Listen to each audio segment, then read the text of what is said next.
Et Volkswagen omas siis seda õigust Rolls-Royce'i iluvärele ja Rolls-Royce'i sellele margiembleemile, aga kuna need uued autod, mis olid just turule tulemas, Bentley Arnage ja Rolls-Royce Silver Giraffe, need kasutasid BMW mootoreid ja oli seal lepingus kirjas, et BMW võib 12-kuulise etteteatmistähtaega lõpetada mootorite tootmise, siis Volkswagen oli nii-öelda olukorras, kus ta siis pidi sõlmima BMW-ga diili, et ta siis annab üle ka selle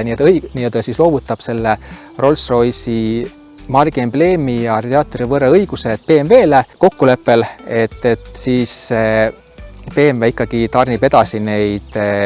vastavaid mootoreid, et siis Volkswagen, kes oli siis omandanud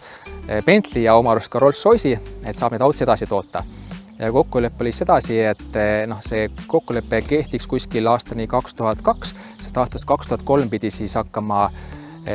BMW juba täiesti uues tehases hakkama täiesti uusi Rolls-Royce'e tegema. Ja see ongi see